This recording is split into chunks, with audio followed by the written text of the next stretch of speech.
block. I'm Jake Morrison, 42 years old, owner of Morrison's Auto Repair on the east side of Millbrook, Ohio. This Rust Belt town's seen better days, but my garage keeps the locals' beaters running. I'm not much to look at.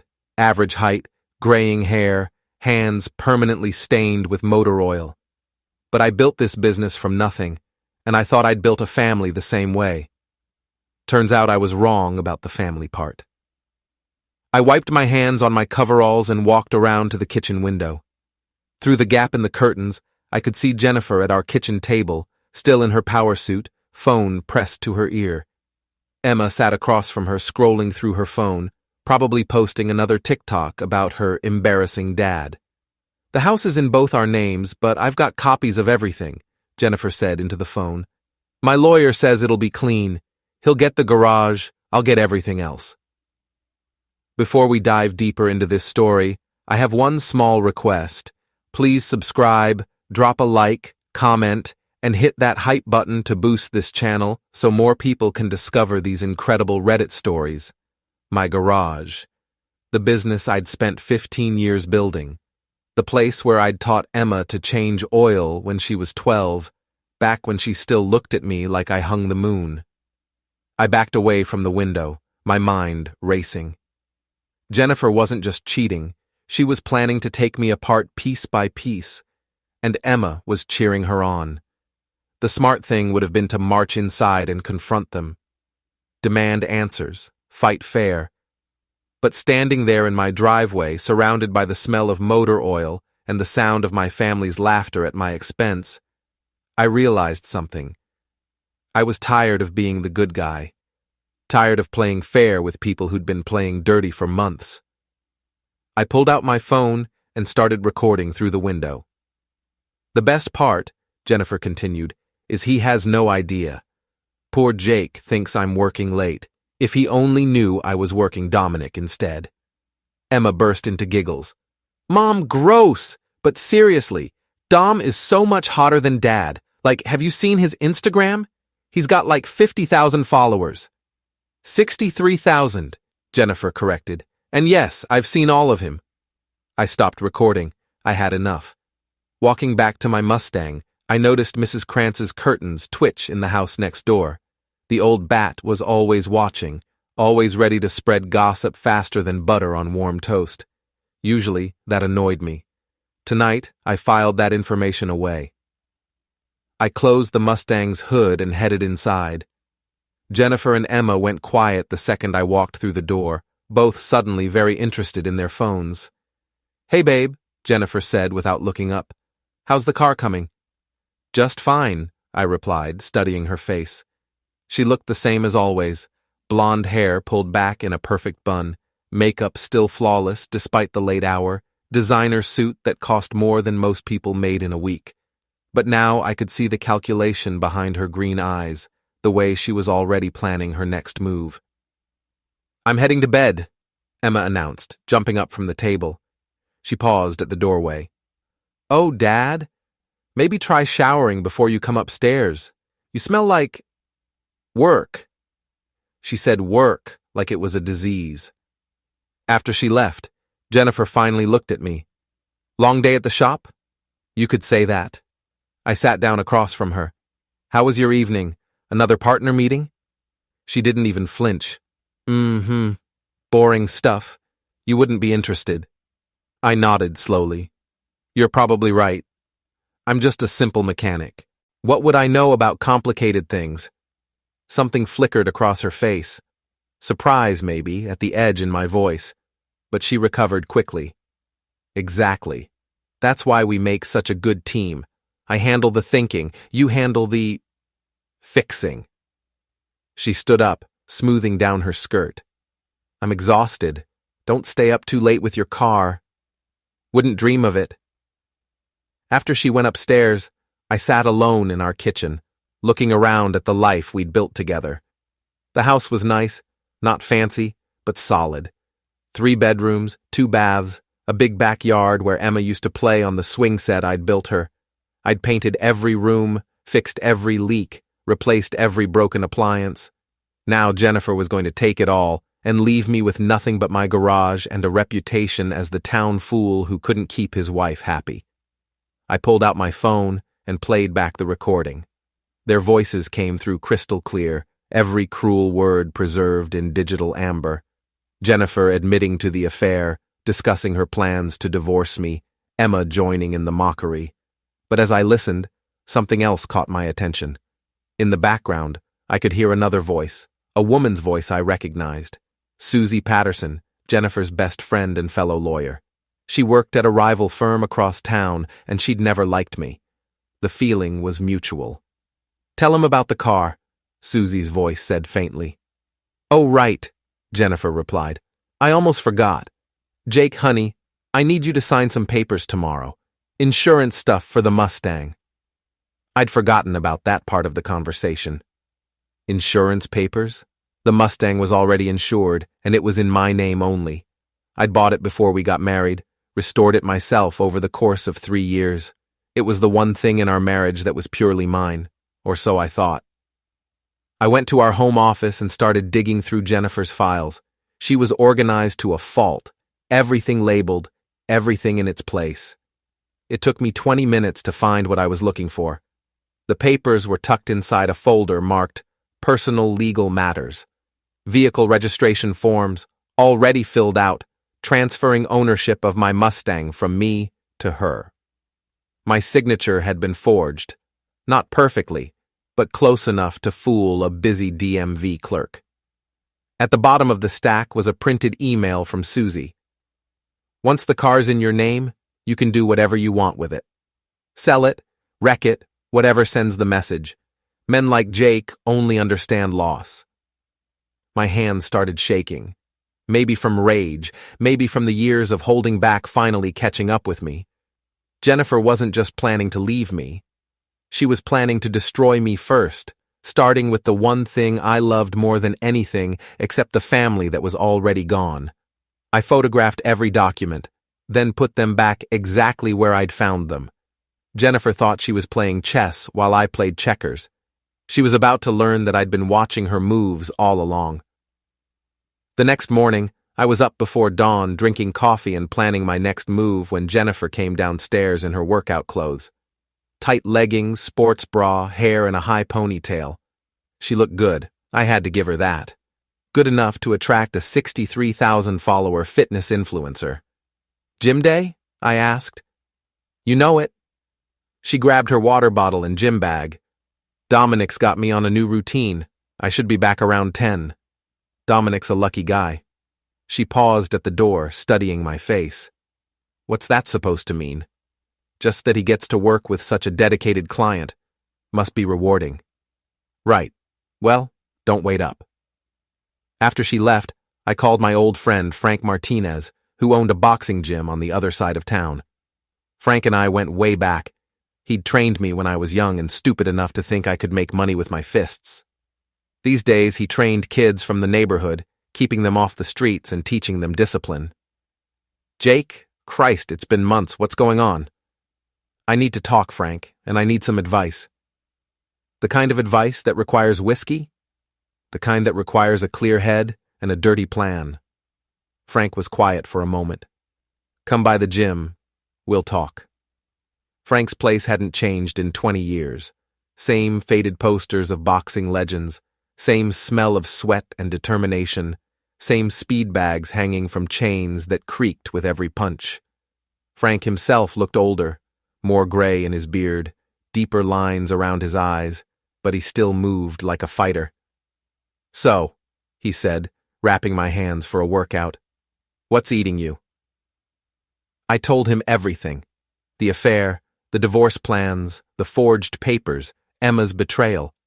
Frank listened without interrupting, occasionally nodding or grunting in understanding. When I finished, he handed me a pair of gloves. "Hit the heavy bag. Work out some of that anger, then we'll figure out what you're really going to do about it." I spent an hour pounding the bag, each punch carrying months of frustration and hurt. Frank watched, occasionally calling out combinations or corrections. Finally, when my arms felt like rubber, he called a halt. "Feel better?" "A little." "Good. Now, You want to know what I think? I nodded. I think you're fighting the wrong fight. You're thinking like a victim. How could they do this to me? How can I make them stop? But they've already decided you're the enemy. They're not going to suddenly develop consciences and treat you fair. So what do I do? Frank smiled, and for a second I saw the street fighter he'd been before he found discipline in the ring. You stop fighting fair. You want to win? You got to think like a villain. Frank's words echoed in my head for the rest of the week. Think like a villain. The old Jake would have been horrified by the idea. The old Jake believed in doing the right thing, fighting fair, being the bigger person. The old Jake was an idiot. I spent the next few days watching and learning. Jennifer's routine was predictable. Gym at 7 a.m., work by 9, home for lunch if she was meeting Dominic, back to work until 6 or 7, then either partner meetings or more gym time. She thought she was being clever, but she was actually being sloppy. Emma's routine was even easier to track. School, then straight to her room to make TikToks mocking various aspects of her boring life, including me. She'd started a series called Living with a Loser Dad that was getting decent views. Each video was a small knife twist, but I watched them all, taking notes. On Thursday, Jennifer made her mistake. She came home for lunch, which meant Dominic was coming over. I knew this because she'd changed the sheets that morning and hidden a bottle of wine in the back of the fridge. She thought I was at the shop, but I'd told my assistant Tommy to cover for me. Instead, I was parked 3 blocks away with a clear view of our street, waiting. Dominic pulled up at 12:30 in a black BMW that probably cost more than I made in 6 months. He was everything I wasn't. Tall, tanned, perfectly sculpted muscles visible even through his designer t-shirt. His dark hair was styled in that messy way that takes an hour to achieve, and when he smiled at Mrs. Krantz, who was definitely watching from her window, his teeth were movie star white. I hated him immediately. He didn't even try to be subtle. Walked right up to my front door like he owned the place, didn't bother parking around the corner or waiting for Jennifer to let him in quietly. The arrogance was breathtaking. I waited until I saw them through the living room window, Jennifer in his arms, laughing at something he'd said. Then I made my move. But I didn't do what every cheated-on husband in every movie does. I didn't storm in screaming and throwing punches. That would have given Jennifer exactly what she needed for her divorce, evidence of my violent and unstable behavior. Instead, I drove to the local hardware store and bought a small bag of roofing nails. Then I went back to my street and parked where I could see Dominic's BMW. Mrs. Krantz was still at her window. I waved at her, and she waved back. Perfect. I walked over to Dominic's car and knelt down by the rear tire like I was tying my shoe. The roofing nail went in clean, angled upward so it wouldn't fall out until the tire started losing pressure. Then I walked back to my truck and drove to the shop. At 2:15, my phone rang. Jake? Jennifer's voice was tight with stress. I need a favor. What's wrong? My friend's car has a flat tire in our driveway. Do you think you could come home and help? I almost laughed. Your friend? Yes, Dominic from the gym. You've heard me mention him. Right, Dominic, the trainer. Exactly. So can you help? He's got an important meeting this afternoon. I'll be right there. I took my time driving home, savoring the moment. When I pulled into the driveway, I found Dominic crouched next to his BMW, staring at the flat rear tire like it had personally insulted him. Jennifer stood nearby, arms crossed, looking annoyed. Afternoon, I said, getting out of my truck. Flat tire? Dominic looked up at me, and I got my first close look at the man who'd been sleeping with my wife. He was younger than I'd expected, maybe 35, with the kind of lean muscle that came from good genetics and expensive personal trainers. His eyes were pale blue, almost gray, and they sized me up like I was a problem to be solved. Yeah, he said, standing up. Just happened out of nowhere. Weird, right? Not really. These streets are rough. Lots of construction debris gets tracked around. I walked over and examined the tire, making sure to spot the nail. There's your problem. Roofing nail, looks like. Can you fix it? Jennifer asked. Sure, but it'll take a while. I'd have to take the tire off, patch it, make sure it holds. I looked at Dominic. You said you had a meeting? His jaw tightened. Yeah, important one. Tell you what, I said, pulling out my phone. I'll call Tommy at the shop. He can come out with the tow truck, get your car fixed up proper. Should only take a couple hours. A couple hours? Dominic's voice rose slightly. Could be 3, depending on how busy we are. Thursday's always crazy. Jennifer stepped forward. Isn't there something faster you can do? I shrugged. I could put the spare on, but... I walked around to check his trunk. Looks like you don't have a spare, just one of those emergency inflation kits. Dominic cursed under his breath. This is ridiculous.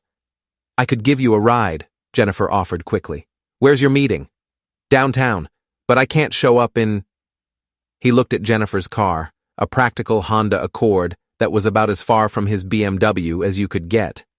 Image is important in your line of work, I said sympathetically. I get it. For the next 20 minutes, I watched Dominic's carefully constructed day fall apart. His meeting got pushed back, then canceled. His afternoon training session had to be rescheduled. His evening plans, whatever they were, got scrambled.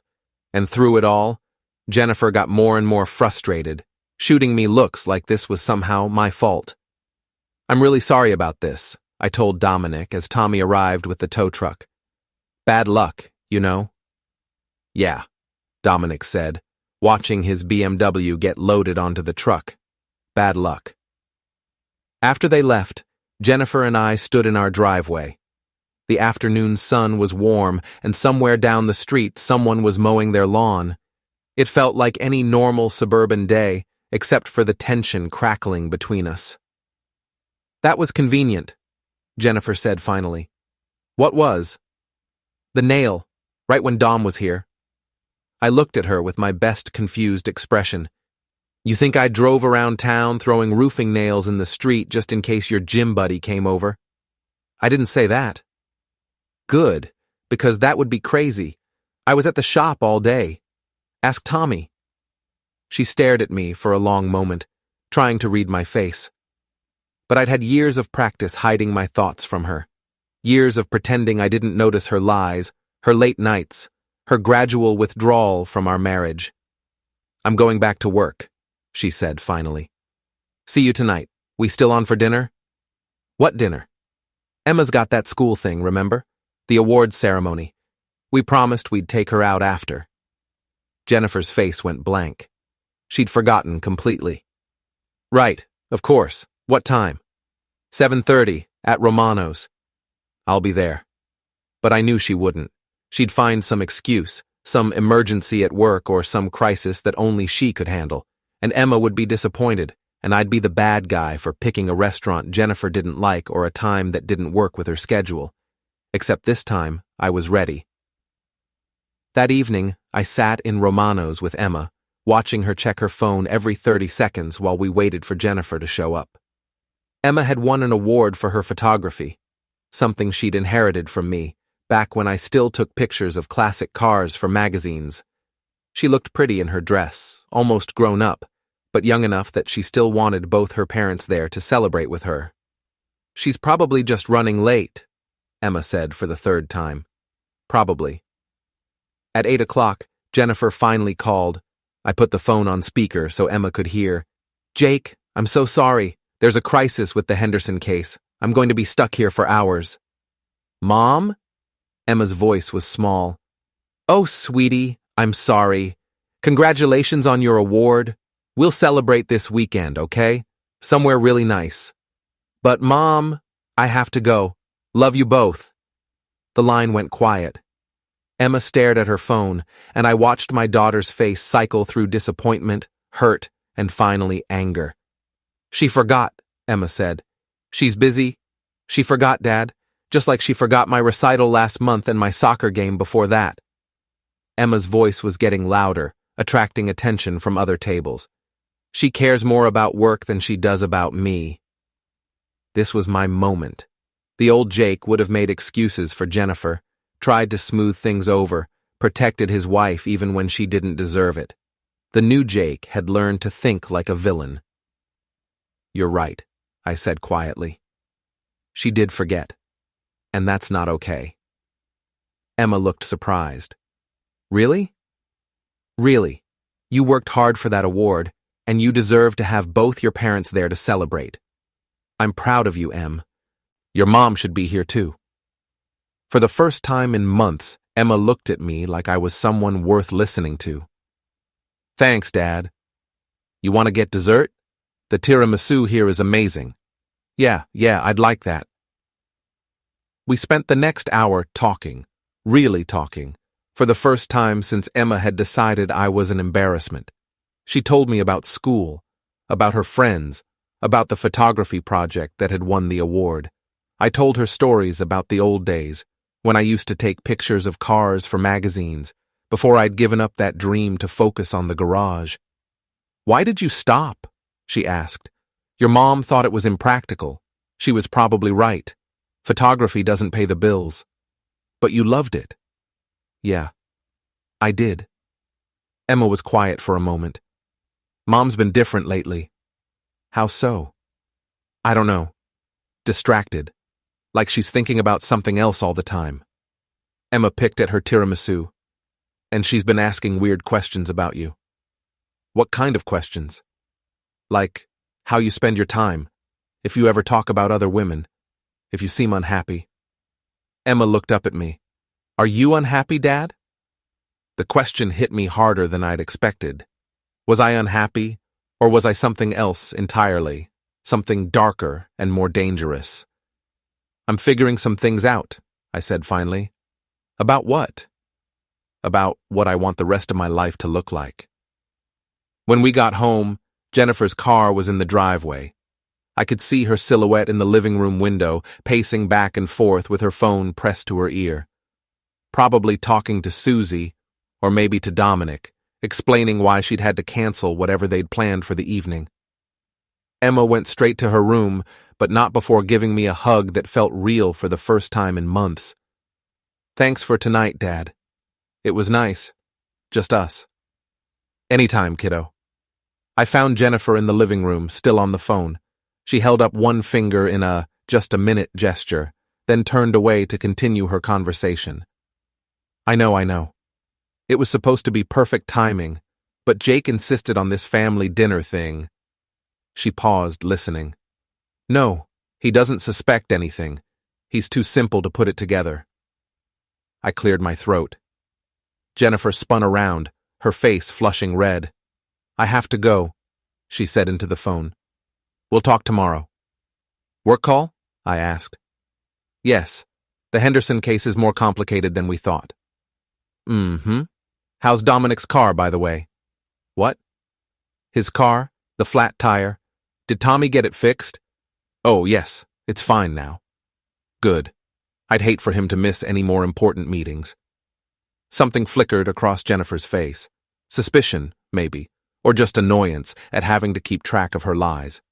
"I'm exhausted," she said. "I'm going to bed." Sweet dreams. After she went upstairs, I sat in my living room and thought about the evening. Emma's surprise when I'd agreed that Jennifer's absence wasn't okay. The way my daughter had looked at me with something like respect for the first time in months. The careful way Jennifer had tried to gauge whether I suspected anything. They all thought they knew me. Jennifer thought I was too simple to figure out her affair. Emma thought I was too weak to stand up for myself. Dominic thought I was too pathetic to be a real threat. They were about to learn how wrong they were. I pulled out my phone and scrolled through Dominic's Instagram. 63,000 followers, just like Jennifer had said. His feed was a carefully curated collection of workout videos, motivational quotes, and shirtless selfies. The comments were mostly from women, and Dominic responded to quite a few of them with flirty emojis and promises of private training sessions. But what caught my attention was a post from earlier that day, a picture of his BMW in my driveway with the caption, When your day gets derailed by small-town drama, sometimes the universe tests your patience. Stay strong, overcome obstacles, small-minded people. Small-minded people. He was talking about me. I screenshotted the post, then kept scrolling. There were more pictures I recognized. The view from my living room window taken while I was at work. A selfie in my bathroom mirror. A video of him doing push-ups in my bedroom, with Jennifer's laugh audible in the background. He'd been posting about his affair with my wife for weeks, and I'd been too trusting to notice. But now I was paying attention, and I was learning that Dominic wasn't just arrogant, he was sloppy. He tagged his location in every post, shared his schedule with his followers, even posted pictures of his credit cards and driver's license as part of some authenticity challenge. The man was handing me everything I needed to destroy him. I opened a new browser window and started researching. Dominic's real name was Dominic Castellano. He wasn't just a personal trainer, he was also a part-time real estate agent and social media influencer. He had business licenses, professional certifications, and a reputation to protect. More importantly, he had enemies. His Instagram comments weren't all positive. Buried among the heart-eye emojis and fire symbols were complaints from former clients, accusations of unprofessional behavior, and hints about his extracurricular activities with married women. I wasn't the first husband he'd targeted. I was just the latest. By the time I went to bed, I had a plan.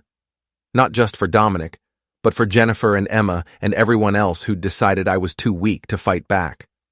Frank was right. I needed to stop thinking like a victim and start thinking like a villain.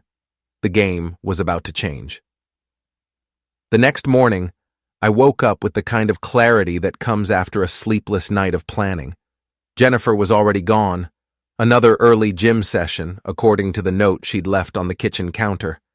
Emma was upstairs getting ready for school, her music loud enough to rattle the windows. I made coffee and sat at our kitchen table, looking out at the neighborhood I'd called home for 15 years.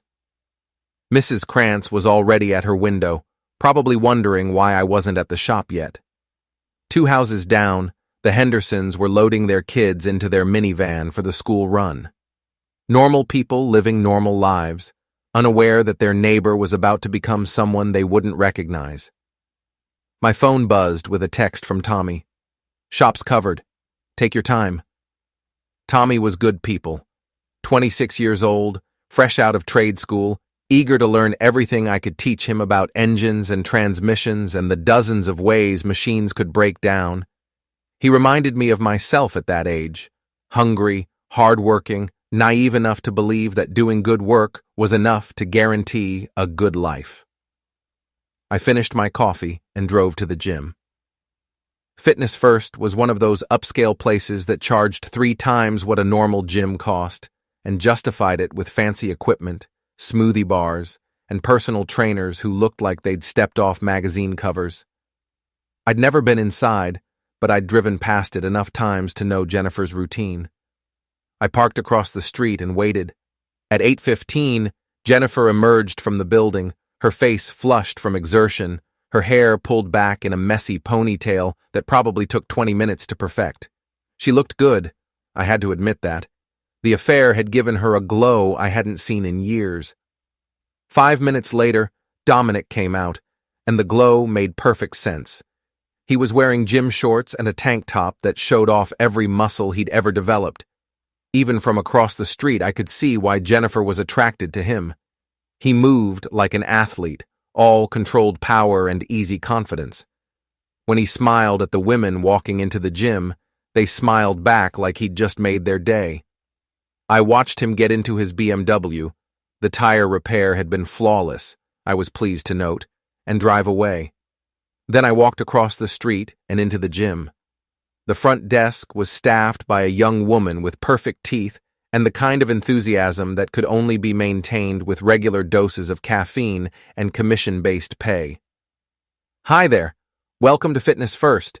Are you interested in a membership today?"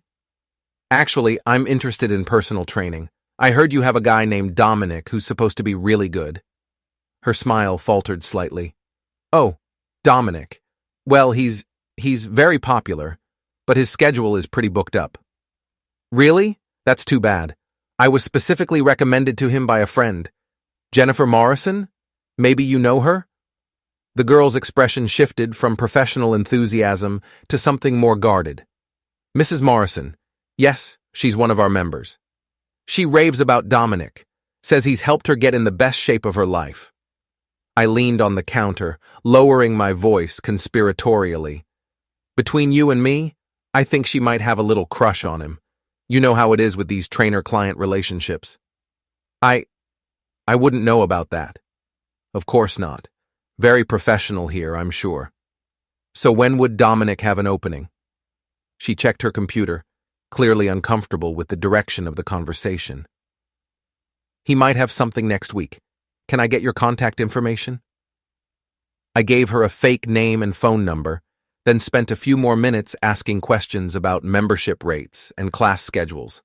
The whole time, I could see her trying to figure out what game I was playing. You know, I said as I prepared to leave, Jennifer mentioned that Dominic sometimes does private sessions, off-site training, that kind of thing. Is that something he offers? The girl's face went carefully blank. I wouldn't know about any off-site services. Right. Well, thanks for your time. I left the gym with exactly what I'd come for. Confirmation that Jennifer and Dominic's affair was an open secret among the staff, and that Dominic was running some kind of side business that the gym management either didn't know about or chose to ignore. My next stop was the town hall, where I spent an hour in the records department looking up business licenses and tax information. Dominic Castellano had 3 different business entities registered in his name: DC Fitness Solutions, Castellano Real Estate Services, and something called Lifestyle Enhancement Consulting. The last one was interesting. According to the filing documents, Lifestyle Enhancement Consulting provided personalized wellness and relationship coaching for discerning clients. The business address was Dominic's home, a rented house in the expensive part of town. I drove by the house, a modern colonial with a perfectly manicured lawn and a BMW in the driveway. Even from the street, I could see the home gym setup through the living room windows, professional-grade equipment arranged to look impressive on video calls or Instagram posts. This was where Jennifer had been spending her lunch hours. I parked a few blocks away and walked back, taking pictures of the house, the street, the neighboring properties. I noted the lack of security cameras, the easy access to the backyard, the fact that the nearest neighbors were far enough away to provide privacy for whatever went on inside. Then I went home and started making phone calls. The first call was to the Ohio Department of Commerce, Division of Real Estate. I had some questions about licensing requirements for real estate agents, who also provided lifestyle consulting services. The second call was to the IRS tip line. I'd noticed some discrepancies in Dominic's business filings that might interest them. The third call was to Jennifer's law firm. Morrison and Associates, the receptionist answered. How may I help you? Hi, I'm trying to reach Jennifer Morrison. This is her husband. Oh, Mr. Morrison. She's in court this morning, but I can take a message. Actually, maybe you can help me. I'm planning a surprise for our anniversary next month, and I wanted to make sure I didn't conflict with any of her work commitments. Could you tell me what her schedule looks like for the next few weeks?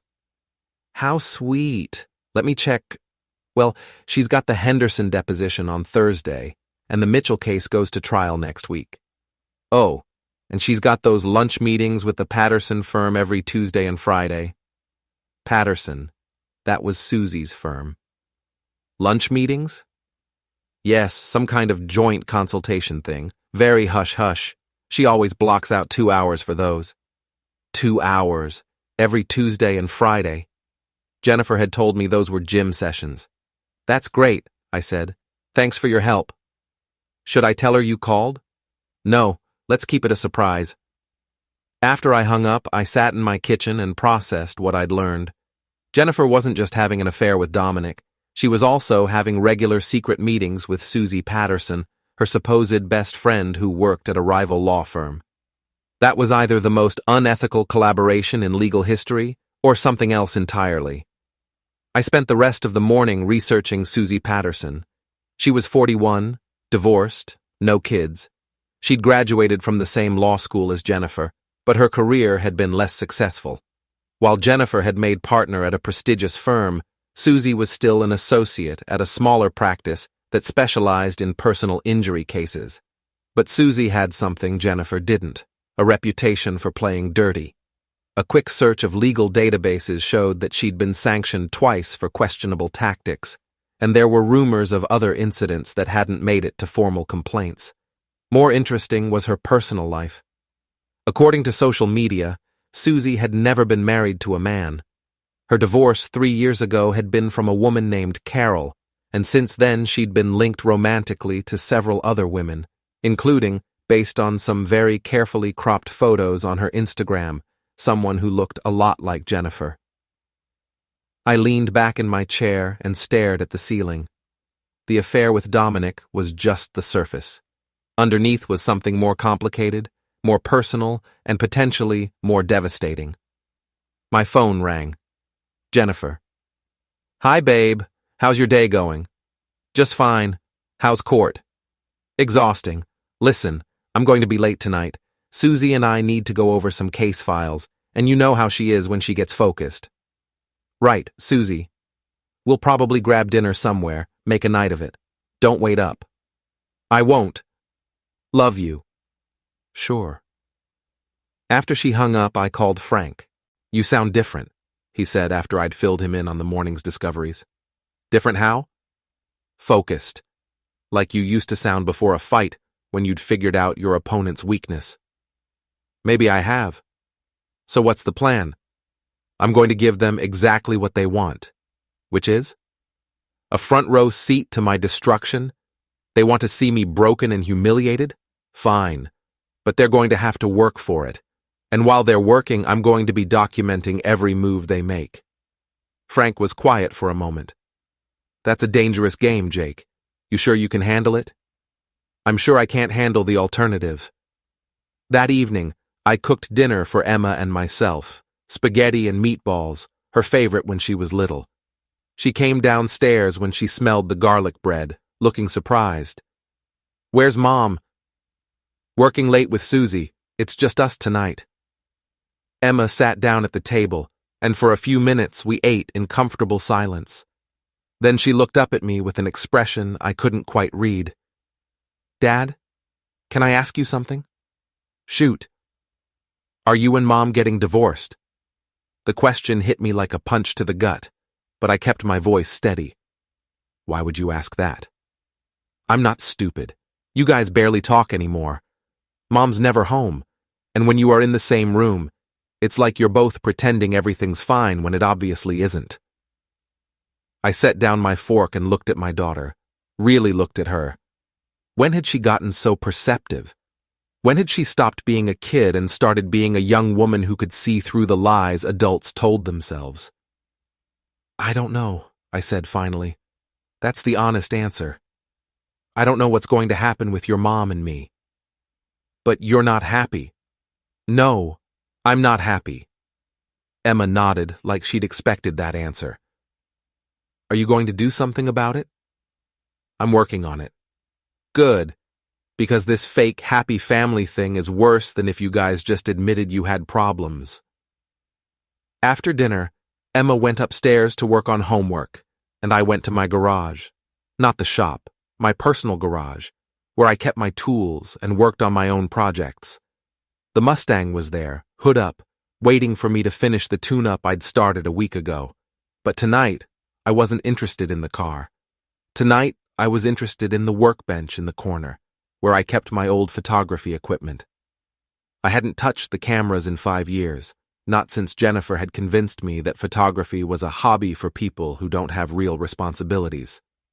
But the equipment was still there: 2 professional-grade cameras, a collection of lenses, and a laptop loaded with editing software. I spent an hour checking everything, making sure it all still worked, remembering how to adjust settings for different lighting conditions and distances. It was like riding a bicycle, muscle memory taking over where conscious thought left off. By the time Jennifer came home at midnight, I was ready. She tried to be quiet, but I heard her car in the driveway, heard her heels on the front steps, heard her fumbling with her keys. When she finally made it inside, I was waiting in the kitchen with a cup of coffee. "You're up late," she said, looking guilty and defiant at the same time. "Couldn't sleep. How was dinner with Susie?" "Fine. We went to that new place downtown. Italian food, very romantic." She paused, realizing what she'd said. "I mean, nice atmosphere. Good for conversation." "Romantic, huh?" "You know what I mean." I studied her face in the dim kitchen light. Her lipstick was gone, her hair was mussed, and there was something different about her expression, a satisfaction I hadn't seen in months. "Yeah," I said finally. "I think I do." The next morning, I was up before dawn, setting up my equipment.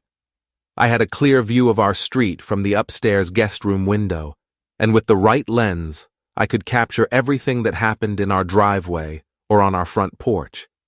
At 7 a.m., Jennifer left for the gym, just like always.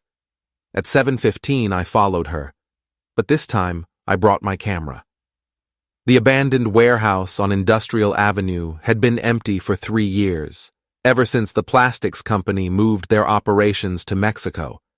It was the perfect place for what I had planned, isolated, with multiple entrances, and most importantly, equipped with a security system that still worked even though nobody monitored it anymore. I'd discovered this last fact during my previous life as a photographer, when I'd done a series on urban decay for a magazine that folded before they could pay me. The warehouse's owner, a guy named Pete Kowalski, who also happened to bring his truck to my shop, had given me the access codes back then and never bothered to change them. Some people might call that breaking and entering. I called it research. I spent Tuesday morning setting up cameras in strategic locations throughout the main floor of the warehouse. Not security cameras, those would be too obvious. Instead, I used my old photography equipment, hidden in shadows and behind structural beams, all connected to a central recording system I'd cobbled together from spare parts. The plan was simple: get Jennifer, Dominic, Susie, and Emma all in the same place at the same time, then let them reveal their true selves while I documented everything. The hard part would be getting them there, without making them suspicious. I started with Emma. That afternoon, I picked her up from school, something I hadn't done in months.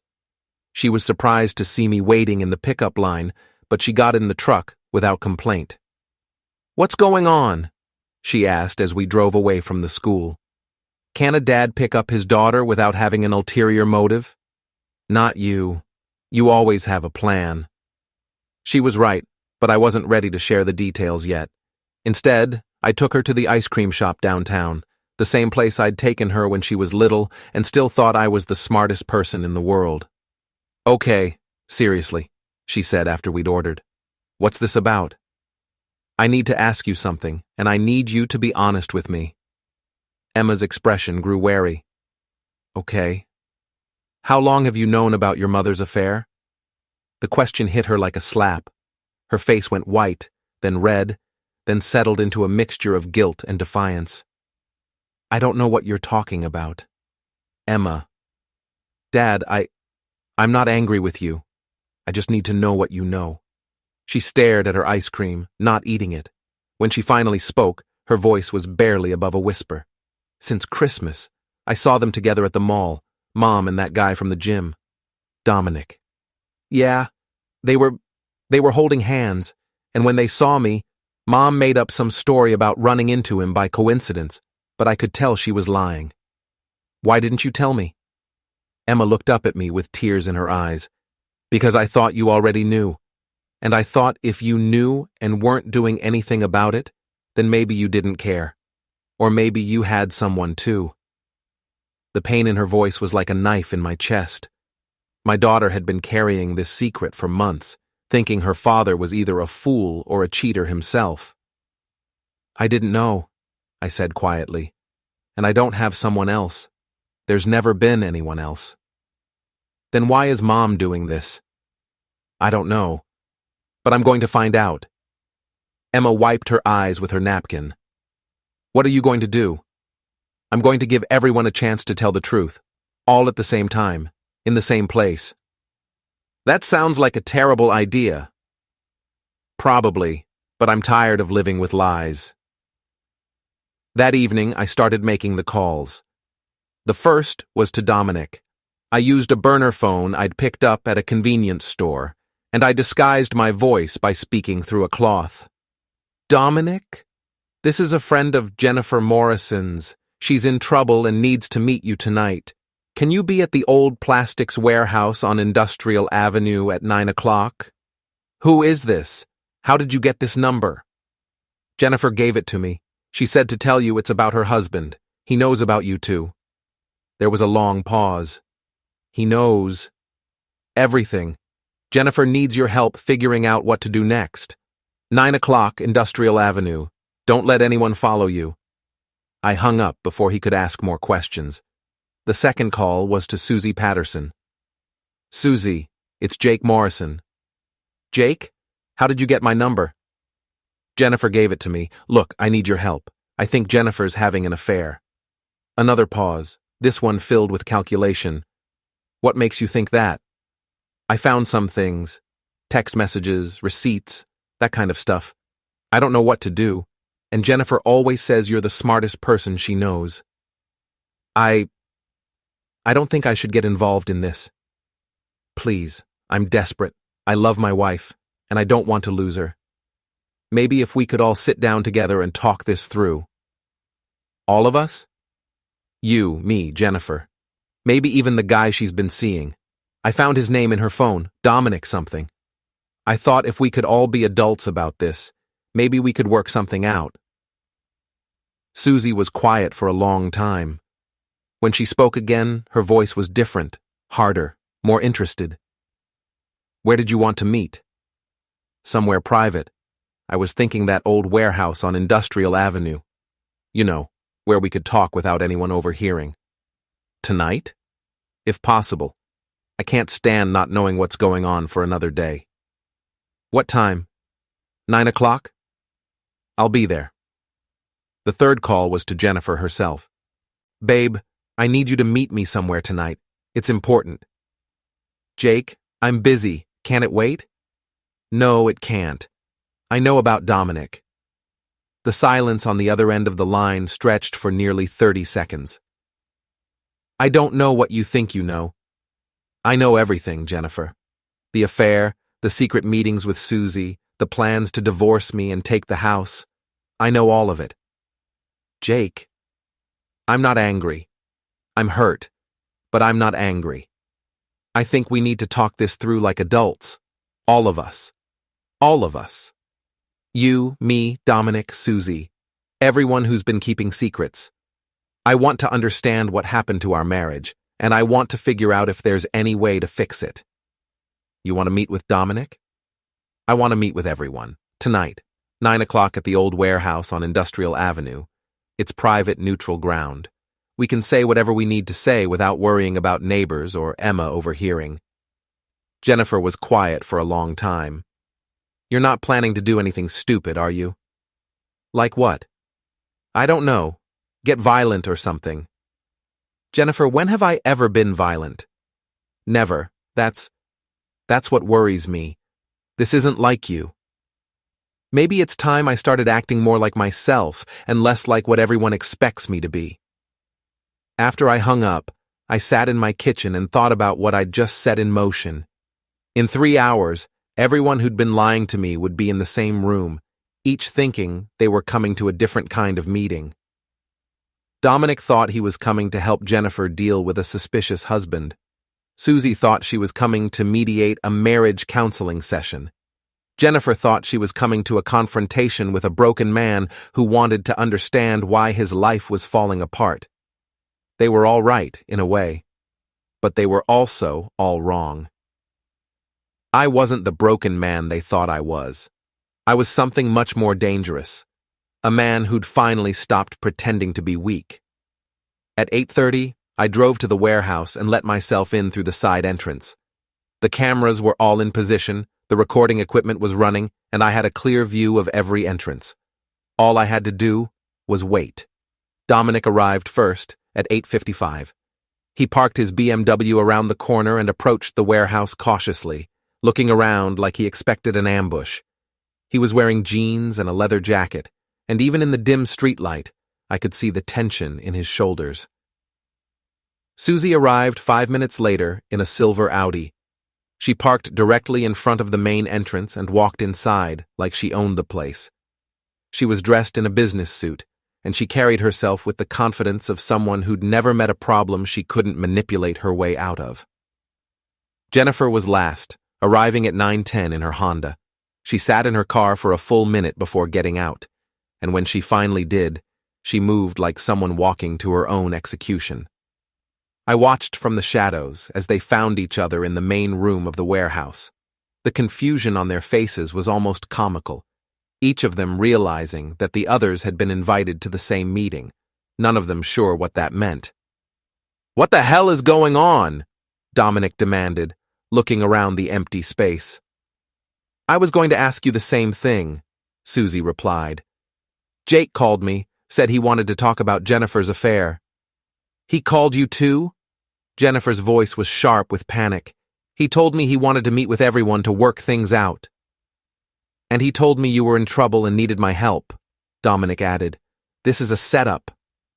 "Obviously," Susie said. "The question is, where is he?"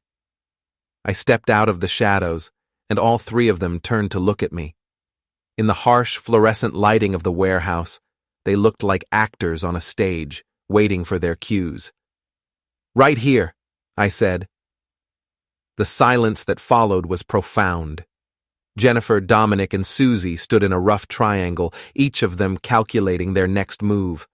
I could see the wheels turning in their heads, each of them trying to figure out how much I knew and how much damage I could do with that knowledge. Finally, Jennifer spoke. "Jake, what is this about?" "It's about the truth, something that's been in short supply around here lately." "Look, man," Dominic said, taking a step forward, "I don't know what Jennifer told you, but she didn't tell me anything. She didn't have to. I figured it out myself." I pulled out my phone and started playing the recording I'd made through the kitchen window a week ago. Jennifer's voice filled the warehouse, talking about her plans to divorce me, laughing about my stupidity, discussing her affair with casual cruelty. Jennifer's face went white. "You recorded us?" "I recorded you, in my own house, talking about destroying my life. I think that's fair game." "That's illegal," Susie said. "Depending on the circumstances, it might not be admissible in court." "Who said anything about court? I'm not interested in legal proceedings. I'm interested in the truth." I looked at each of them in turn. "So here's what's going to happen. We're all going to sit down and have an honest conversation. No more lies, no more secrets, no more pretending, just the truth." "And if we don't want to do that?" Dominic asked. I smiled, and for the first time in months it felt genuine. "Then you can leave. All of you. Walk out that door and go back to your lives. But if you do that, then tomorrow morning, copies of this recording go to Jennifer's law firm, Dominic's business partners, and Susie's bar association, plus a few other interested parties." "You're blackmailing us," Susie said. "I'm giving you a choice. Tell the truth here, in private, or have your secrets exposed publicly. Your call." The three of them exchanged looks, and I could see them weighing their options. They could call my bluff and walk out, but they couldn't be sure I wouldn't follow through on my threats. They could try to overpower me, but that would only make things worse for them legally. Or they could stay and see what I really wanted. Jennifer made the decision for all of them. "Fine," she said, sitting down on one of the crates scattered around the warehouse floor. "Let's talk." The warehouse felt like a courtroom, with me as both judge and jury. Jennifer sat on her crate like it was the defendant's chair, while Dominic paced back and forth like a caged animal. Susie remained standing, arms crossed, studying me with the calculating gaze of a lawyer looking for weaknesses in an opponent's case. "So," I said, settling onto a crate of my own. Who wants to go first? This is insane, Dominic muttered. I'm not staying here to be interrogated by some jealous husband. Then leave, I said simply. But remember what happens if you do. He stopped pacing and glared at me. You think you're so smart, don't you? Setting up this whole dramatic confrontation? But you don't know anything. I know you've been sleeping with my wife for 6 months. I know you've been posting about it on social media like it's some kind of game. I know you're running an unlicensed business out of your house, providing lifestyle enhancement consulting to married women whose husbands don't know what that really means. Dominic's face went pale. How did you... I'm not as stupid as you all thought I was. That's the first thing you need to understand. I turned to Jennifer. Your turn. Tell me about the lunch meetings with Susie. Jennifer looked at Susie, then back at me.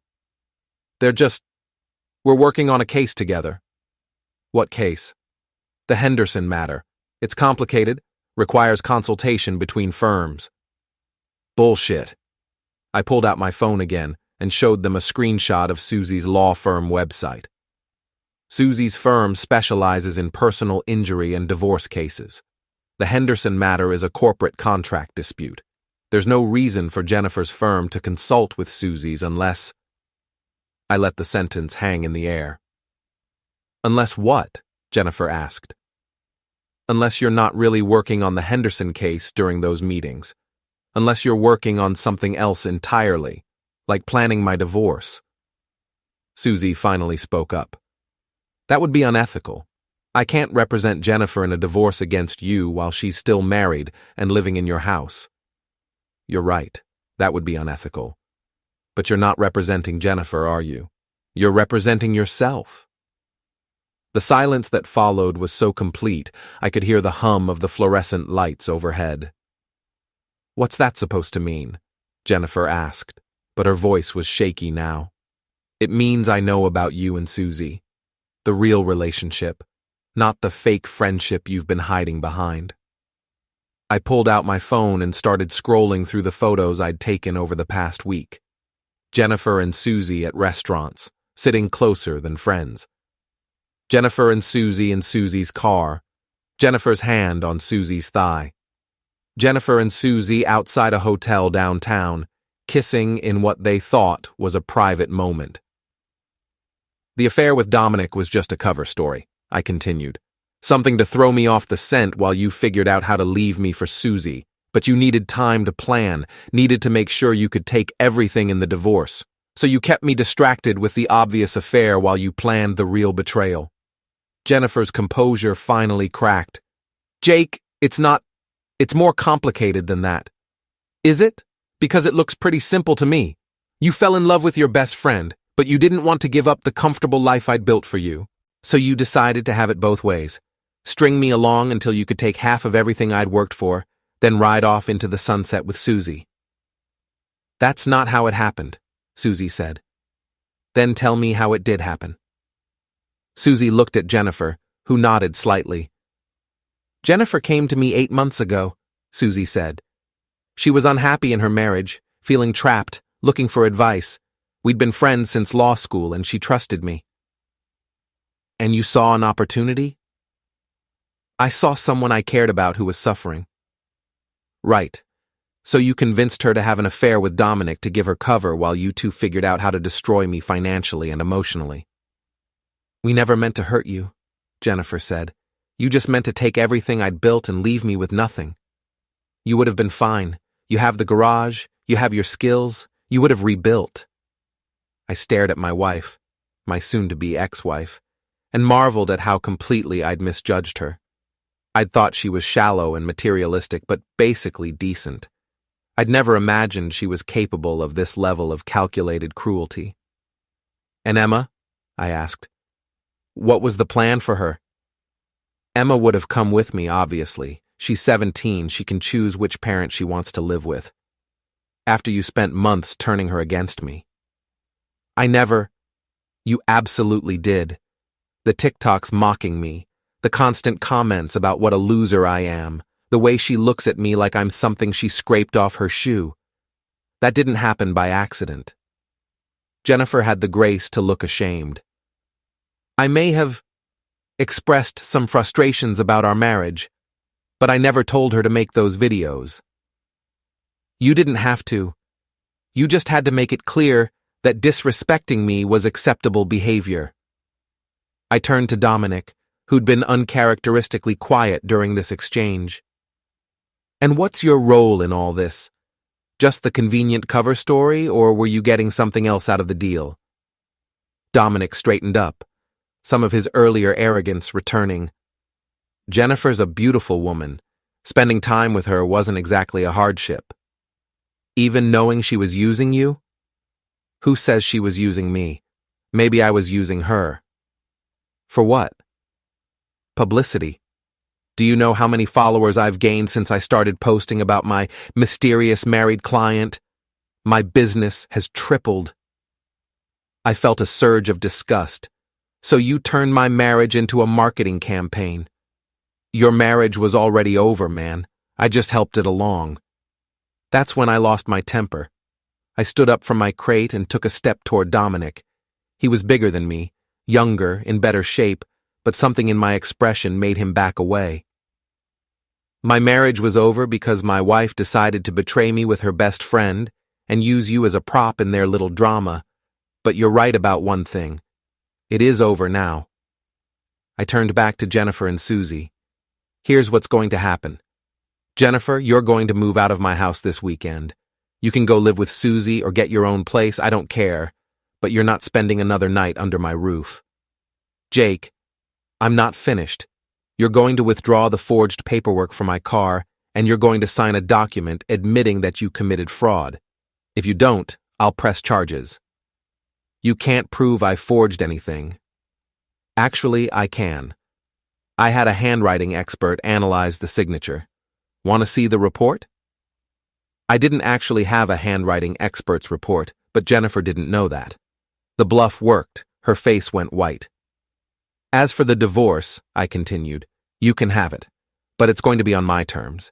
You get nothing from the business, nothing from the house, and nothing from my retirement accounts. You want out? Fine, but you leave with exactly what you brought into this marriage 15 years ago. That's not how divorce works in Ohio, Susie said. Marital property is split 50-50 regardless of fault. Unless there's evidence of adultery and financial fraud, which there is, lots of it. I pulled out a manila folder I'd been carrying and tossed it onto the floor between us. Photos spilled out, Jennifer and Susie together, Jennifer and Dominic together, documents showing the forged signatures, bank records showing suspicious transactions. I've been busy this past week, I said. Turns out when you stop trusting people, you start seeing things more clearly. Susie picked up some of the photos and examined them. These were taken without consent. They might not be admissible. Maybe not, but they don't have to be admissible in court to be admissible in the court of public opinion. Jennifer's law firm has a morality clause in their partnership agreement. Think they'll be understanding about their newest partner having affairs with both a male prostitute and her female best friend while committing fraud against her husband? Dominic's not a prostitute, Jennifer said. Isn't he? He provides in-time services to married women in exchange for money and publicity. What would you call that? Dominic stepped forward again. Watch your mouth. Or what? You'll beat me up in front of witnesses while being recorded by security cameras? That would really help your image. I gestured around the warehouse. Did you think I chose this place randomly? Every word of this conversation is being recorded. Every threat, every admission, every lie, it's all going to be preserved for posterity. The three of them looked around the warehouse with new eyes, suddenly noticing the small cameras I'd positioned in the shadows. This is entrapment, Susie said. No, this is documentation. I invited you here to have an honest conversation, and that's what we're having. The fact that you're all confessing to crimes and ethical violations is your choice, not mine. I sat back down on my crate,